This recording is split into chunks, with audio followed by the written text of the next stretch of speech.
Now, in mature economies like Singapore, cabinet secretaries are rarely in political combat.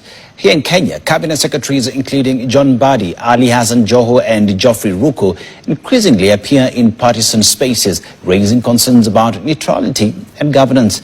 The constitution is clear on separating politics from administration.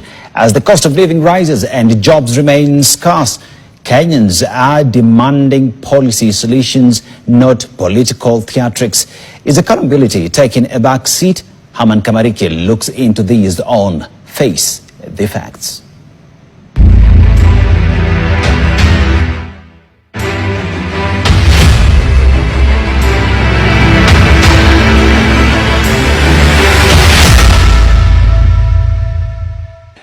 Welcome to Face the Facts. Let me ask a question. Do you know the Minister of Finance in Singapore?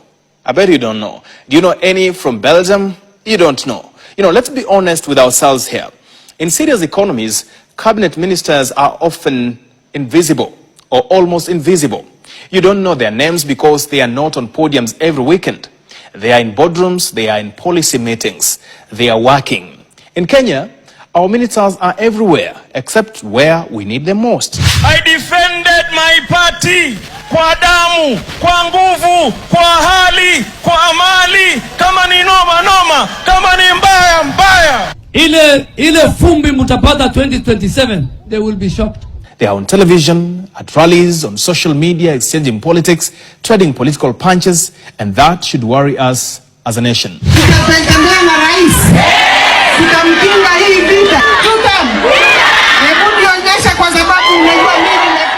The National Treasury is not a community hall. It is not a political command center. When the Treasury sees John Mbadi host meetings framed along communal lines inside a state office, optics matter. And by the way, I am now the senior most member of our community in the government of the Republic of Kenya. Public institutions must look and function like national spaces, not political or ethnic spaces. Meanwhile, cabinet secretaries like Ali Hassan Joho and Opiyo Wandayi are visibly active in politics, in partisan gatherings, speaking with the fire of party loyalists, ODM. Mukinifukuza nitawafukuza. Mukinikujia nitawakujia. Kikiharibika kiharibike. Mimi naunga ile uamuzi wa chama cha ODM ya kufanya kazi pamoja na chama cha UDA. The public service sees Geoffrey Ruto often sounds more like a political spokesperson defending Deputy President Kithure Kindiki and attacking opposition figures like Rigathi Geoffrey Gachagua than the custodian of reforms in the public administration. Tunajua ya kwamba kiti ya naibu wa rais haiko wazi. Kiti ya naibu wa rais, it is not vacant. This is not about personalities. It is about principle. The Constitution of Kenya of 2010 was deliberate. We'll now wave it to all of us as the fanfare is being played. Article 77(2) prohibits state officers from holding party positions. Cabinet secretaries are state officers. The intention was clear: separate politics from administration. Protect public offices from partisan capture. There is a reason MPs cannot simultaneously serve as ministers, like before the 2010 Constitution. The drafters of the Constitution understood something critical. Listen to me. Governance suffers when politics invades every office. That is what we are facing now as a country. But if appointments are driven by loyalty rather than competence, then loyalty becomes the daily currency. In Swahili they say, kichwa cha samaki kikioza, basi samaki mzima imeoza. Applause replaces accountability in this situation. And when leadership prioritizes praise over performance, decay begins at the top. We have seen a different era before. Under President Mwai Emilio Kibaki, ministers such as David Wiraria. We are presently as a government trying to operate under a stable macroeconomic environment. George Saitoti. We have now relented in the provision of free primary education. It is the government that will provide textbooks, learning materials, and many other things. And Sam Ongeri to emphasize that education remains the most important tool for the empowerment of the poor.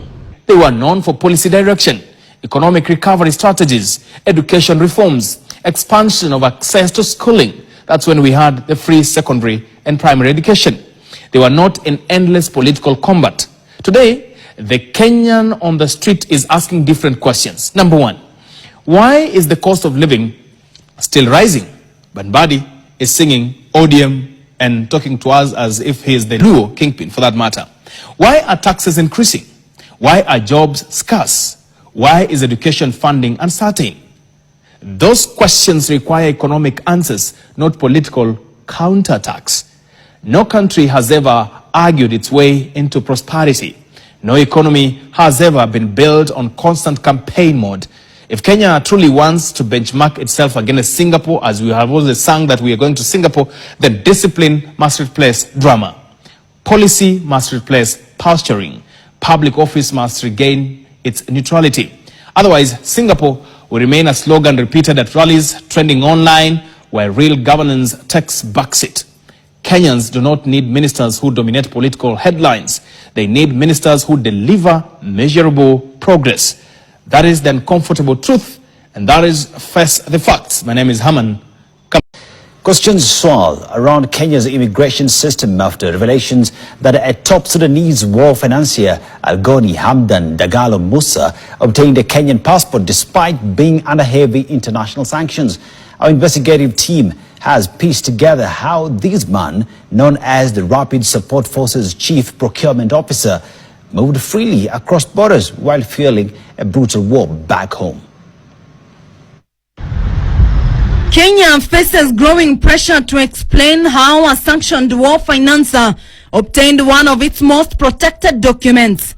Algoni Hamdan Dagalo Musa, Chief Procurement Officer of Sudan's Rapid Support Forces RSF, moved freely despite international sanctions. With at least 3 passports, 2 Sudanese and 1 Kenyan, he traveled from Darfur to Khartoum to Nairobi, often using Kenya as a base. Since the scandal broke, Kenyan officials have stayed silent on how Dagalo acquired the passport. My good brother. President William Ruto's past ties with RSF leaders have drawn sharp criticism, especially after Kenya hosted them to announce plans for a parallel government. On the eve of the Standard's expose, Dagalo's Kenyan passport was still active in immigration systems. Hours later, it was quietly deactivated, exposing a murky acquisition process. Though the exact date of issuance is unclear, the U.S. Treasury's Office of Foreign Assets Control sanctioned him on October 8, 2024, naming him a key RSF financer. Canada and the EU followed suit. Dagalo is said to be frequenting Nairobi's 5-star hotels and RSF operatives residing in upscale apartments. Documents reveal over 20 Sudanese nationals were naturalized as Kenya passport holders. By passing normal biometric checks by sending photos directly to immigration officials. Some applications containing glaring inconsistencies, including adult photos attached to minors' files and false addresses. 14 passports were processed on Valentine's Day 2025, reportedly used to evade sanctions. Opposition leaders accused the government of enabling RSF operatives. Ruto has committed an impeachable offense by giving passport to terrorists. Na yale mambo ambayo tumekuja kujua ya kutambulisho ya vyeti ya usafiri kwa watu ambao wako na historia ya ukora na uhuni inaharibu jina letu na inaharibu sifa yetu kama nchi ya Kenya. Because of interfering into the affairs of Sudan by William Ruto, the Sudanese government has banned the importation of Kenyan tea. Former Chief Justice David Maraga condemns Dagalo's passport issuance, demanding revocation. Meanwhile, U.S. senators questioned how Dagalo entered the U.S. despite restrictions, probing whether visas or waivers were granted. The controversy underscores Kenya's opaque handling of sovereign documents and its alleged facilitation of RSF operatives. Sasa tumechoka na Ruto. Yaani tumechoka. Motherfucker. Kama ni Ruto tutaki president wake bana. hakuna kazi. Yani tunakula msoto. Sasa kwa nini tuwe na rais kama wewe? Mimi nimesema kama hizi salamu zikufikie bwana rais, tumechoka na wewe. Ati black chocolate ni fine melanin bana kutoka nikapate. Kanapenda kenye mi wanapenda, so kanapenda toto chupa na haga nono. Madam na kudai umedunga mini na unapenda mangwai, una dance fit unawacha nikismile, ama niko high jua life nice. Kono moja mbele ngine yenderembe, baila yoni